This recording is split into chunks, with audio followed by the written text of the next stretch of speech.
সময়ের সাথে তাল মিলিয়ে আমি অনুশ্রী হাজির আপনাদের প্রিয় অনুষ্ঠান খেলা আর খেলা নিয়ে। নিবেদন করছে সংবাদ প্রতিদিন। ক্যাশের নির্দেশিকা আই লিগ নিয়ে নতুন নাটক শুরু হয়েছে। আই লিগ চ্যাম্পিয়ন ঘোষণা ও পুরস্কার বিতরণের অনুষ্ঠানে স্থগিতাদেশ দেওয়া সত্ত্বেও রোববার চার্চিল ব্রাদার্সের হাতে ট্রফি ও পদক তুলে দেওয়া হয়েছে। যদি পরে সর্বভারতীয় ফুটবল সংস্থার তরফে বিবৃতি দিয়ে জানানো হয়, ক্যাশের নির্দেশিকা জানার আগেই অনুষ্ঠান হয়ে গিয়েছিল। ট্রফি ও পদকগুলো ফিরিয়ে দেওয়ার জন্য চার্চিলকে চিঠি পাঠিয়েছে AIFF। ঘটনাটি নিয়ে বিরক্ত গোয়ানিজ দলের কর্ণধার অ্যালেমাও চার্চিল। তিনি বলেন, গোয়ায় ঘটা করে পুরস্কার বিতরণী অনুষ্ঠান হলো, এখন শুনছি আবার এই ট্রফি ফিরিয়ে দিতে হবে। এই ব্যাপারে কোনো চিঠি এসছে কিনা জানা নেই, কিন্তু ট্রফি ফেরত দেব কেন? যখন বিচারাধীন বিষয় ছিল তখন কেন আমাদের চ্যাম্পিয়ন ঘোষণা করে খেতাব দিল? Mohun Bagan super giants Kalinga super cup 2025-এর জন্য একটি উদ্দীপনাময় দল ঘোষণা করেছে। দলে তরুণ ভারতীয় খেলোয়াড়দের প্রাধান্য রয়েছে এবং একমাত্র বিদেশি খেলোয়াড় হিসেবে Portuguese defender Nuno Miguel Pereira রেইসকে দলের শক্তি যোগাচ্ছে।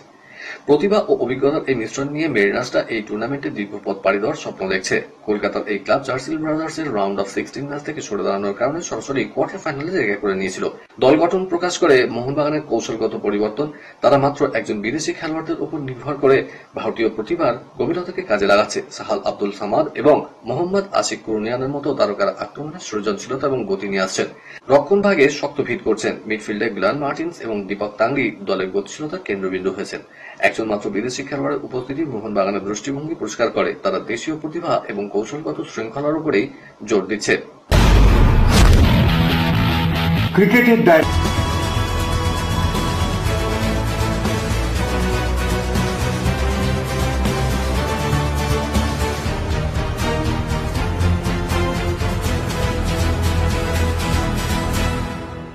IPL 2025 মুম্বাই ইন্ডিয়ান্সের দুর্দান্ত প্রত্যাবর্তন করেছে।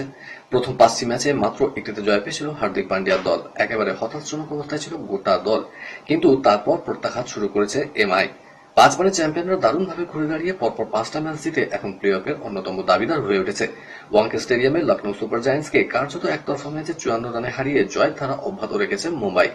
লখনৌ সুপার জায়ান্টসের বিরুদ্ধে জয় মুম্বাইয়ের কাছে ঐতিহাসিক, কারণ এই ম্যাচ জিতে এমন একটা রেকর্ড করেছে মুম্বাই ইন্ডিয়ান্স যা শুধু IPL এর ইতিহাসই নয়, পৃথিবীর কোন ফ্র্যাঞ্চাইজি T20 লিগের দলের নেই। LSGর বিরুদ্ধে জয়টা ছিল IPL এ MI এর 150তম জয়। সবথেকে বেশি জয় পাওয়া ফ্র্যাঞ্চাইজি তারা আগে থেকেই ছিল। এবার প্রথম দল হিসেবে 150-এর মাইলস্টোন ছিল মুম্বাই ইন্ডিয়ান্স। চলতি মৌসুমে IPL নিলামে 27 কোটিতে বিক্রি হয়েছিলেন ঋষভ পান্ত। এমনকি মৌসুম শুরুর আগে থেকেই পন্থের উপরে বেশ ভরসা জুগিয়েছিলেন গোয়েঙ্কা। তবে একের পর এক ম্যাচ পরিসমাপ্তির পর পন্থের উপর থেকে ভরসা হারালেন তিনি। মুম্বাই ইন্ডিয়ান্সের বিরুদ্ধে ম্যাচ হারার পর লখনৌ দলের ড্রেসিং রুমে হাজির হন সঞ্জীব গোয়েঙ্কা, আর সেখানে ঋষভ পান্তের ক্লাস নিতে শুরু করেন লখনৌ মালিক। চলতি IPL এর মাঝপথেই অধিনায়ক বদলাতে চলেছে লখনৌ সুপার জায়ান্টস। এবার দলের তারকা ব্যাটসম্যানের হাতেই দায়িত্ব তুলে দিতে চলেছেন দল মালিক সঞ্জীব গোয়েঙ্কা। লখনৌ দলের বাম হাতি পাওয়ার হিটার নিকোলাস পুরানকে নতুন ক্যাপ্টেন করতে চলেছেন গোয়েঙ্কা। আগামী ম্যাচ থেকে বদলে যেতে পারে লখনৌয়ের অধিনায়ক। আরশিনের হাতে তুলে দেওয়া হলো পদ্মশ্রী পুরস্কার। পাশাপাশি এদিন ঘোষিত তালিকা অনুযায়ী প্রাপকদের তুলে দেওয়া হয়েছে পদ্মবিভূষণ এবং পদ্মভূষণ পুরস্কারও। চলতি বছরের শুরুতেই প্রজাতন্ত্র দিবসের দিনে কেন্দ্র সরকার পদ্ম পুরস্কার প্রাপকদের নাম ঘোষণা করেছিল। পদ্মশ্রী পুরস্কারের তালিকায় নাম ছিল অশ্বিনের। ভারতীয় ক্রিকেটে তার অবদানের জন্য তাকে এই সম্মান দেওয়ার সিদ্ধান্ত নেওয়া হয়। অশ্বিনের পাশাপাশি ক্রীড়াবিদদের মধ্যে পদ্ম সম্মান পেয়েছেন অলিম্পিক্স পদকজয়ী প্রাক্তন হকি তারকা প্রিয়া শ্রীজেশও। পদ্মভূষণ পুরস্কার তুলে দেওয়া হয় তার হাতে। আগামী দিনে IPL এ আরো 20টি ম্যাচ বাড়তে পারে। IPL চেয়ারম্যান অরুণ ধুমাল জানিয়েছেন পরিবর্তনটা হতে পারে 2028 থেকে, কারণ ওই বছর থেকে নতুন করে মিডিয়া রাইটস শুরু হবে। তার কথায় IPL এ আরো সময় চাই। 94টা পর্যন্ত ম্যাচের পরিকল্পনা রয়েছে, যাতে প্রত্যেক দল ঘরে ও বাইরে আরো খেলার সুযোগ পায়, সেই দিকেই আমরা নজর রাখছি। বছরের শুরুতে BCCI সেন্টার অফ এক্সেলেন্সের স্পিন বোলিং কোচের পদ থেকে ইস্তফা দিয়েছিলেন সাইরাস বাহুতুলে। সেই শূন্যস্থান পূরণ করতে পারেন প্রাক্তন বাঁহাতি স্পিনার সুনীল যোশী। দেশের হয়ে 15টি টেস্ট এবং 69টি একদিনের আন্তর্জাতিক ম্যাচ খেলেছেন তিনি। শাহিদ আফ্রিদির সঙ্গে দানিশ কানেরিয়ার বিরোধ নতুন কিছু নয়। পাকিস্তানের প্রাক্তন অধিনায়কের বিরুদ্ধে ক্রিকেট জীবন শেষ করে দেওয়া, ইসলাম গ্রহণের জন্য চাপ দেওয়ার মতো একাধিক অভিযোগ আগে করেছেন কানেরিয়া। এবার পেহেলগামে জঙ্গি হামলা নিয়েও আফ্রিদিকে বিতলেন প্রাক্তন স্পিনার। পর্যটকদের উপর জঙ্গি হামলার দায় ভারতীয় সেনাবাহিনীর উপর চাপিয়েছিলেন আফ্রিদি। তার সেই মন্তব্যের তীব্র সমালোচনা করেছেন কানেরিয়া। তিনি বলেছেন, আফ্রিদি সবসময় চরমপন্থীর দৃষ্টিভঙ্গি নিয়ে চলে। আমার মতে আফ্রিদিকে ভারতীয় টেলিভিশন বা কোনো মঞ্চেই সুযোগ দেওয়া উচিত নয়। এই আফ্রিদি আমায় ইসলাম ধর্ম গ্রহণের জন্য চাপ দিয়েছিল একদিন। ওর আচরণ আমার অত্যন্ত অপমানজনক মনে হয়েছিল। খেলার খবর আরো আছে, কিন্তু তার আগে নিয়ে নিতেই হচ্ছে ছোট্ট একটা ব্রেক। দেখতে থাকুন।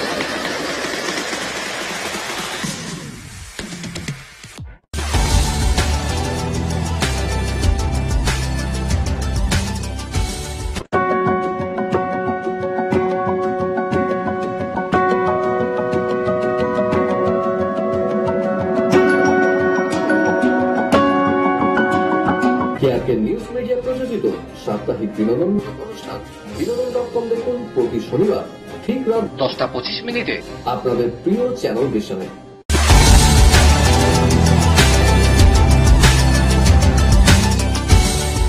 ব্রেকের পর আবার ফিরে এলাম আপনাদের প্রিয় খেলা আর খেলা নিয়ে।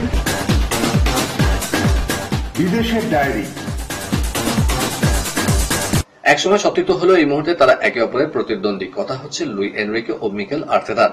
চ্যাম্পিয়ন্স লিগের প্রথম সেমিফাইনালে প্রথম লেগে আর্সেনালের সামনে পিএসজি। ভারতীয় সময় আজ গভীর রাতে লন্ডনের এমিরেটস স্টেডিয়ামে দুই স্প্যানিশ কোচের মগজাস্ত্রের লড়াই। গত বছর 1 অক্টোবর প্রতিযোগিতার গ্রুপ পর্যায়ে এই দুই দল মুখোমুখি হয়েছিল। লন্ডনে সেই ম্যাচে প্রথমার্ধে কাই হাভার্টস ও বুকায়ো সাকার গোলে 2-0 গোলের ব্যবধানে জিতেছিল আর্সেনাল।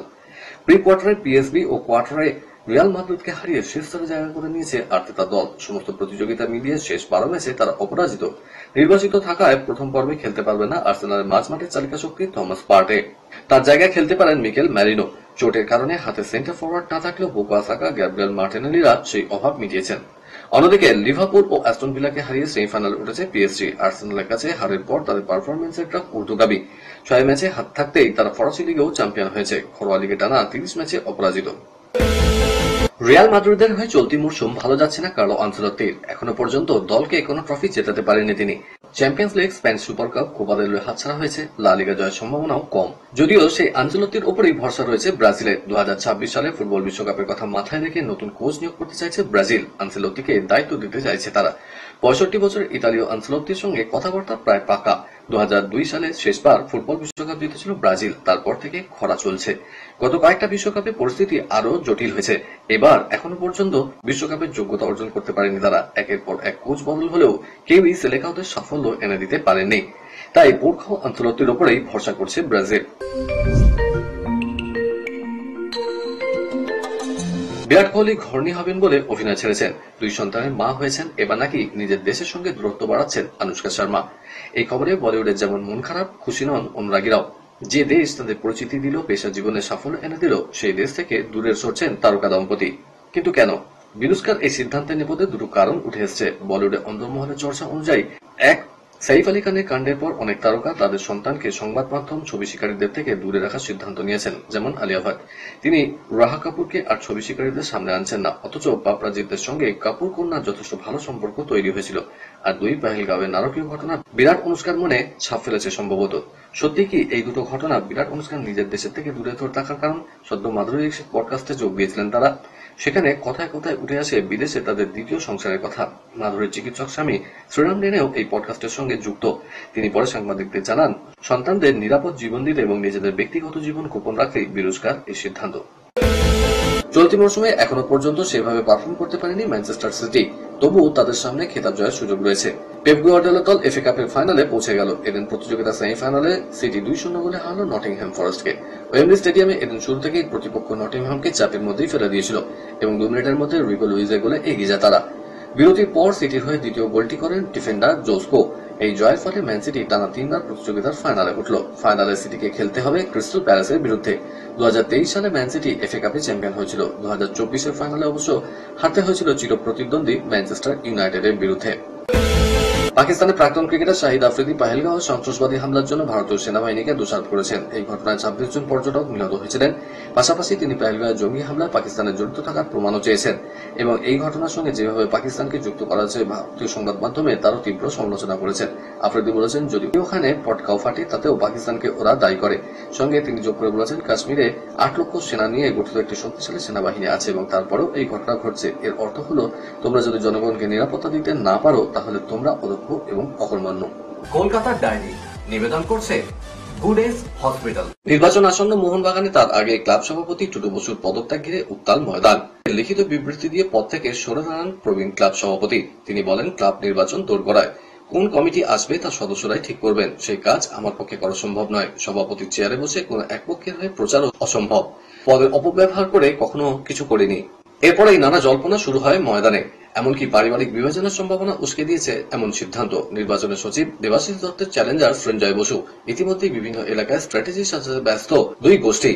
উত্তর কলকাতার দেবাশিস শিবিরে তেমনই এক অনুষ্ঠানে হাজির ছিলেন টুটু বসুর কনিষ্ঠ পুত্র সৌমিক ওরফে টুবলাই বসু। বর্তমান ক্লাব কমিটির প্রশংসা করেন তিনি, যা সঞ্জয়ের কাছে গলার কাঁটা হতে বাধ্য। এর 24 ঘন্টার মধ্যেই টুটুর পদত্যাগের ঘটনা অনেকের কাছেই অর্থবহ। কলকাতার ডায়েরি নিবেদন করলো গুড এজ হসপিটাল। ইচ্ছে ছিল আরো খবর দেওয়ার, কিন্তু সময় বলে দিচ্ছে এই পর্যন্তই থাক।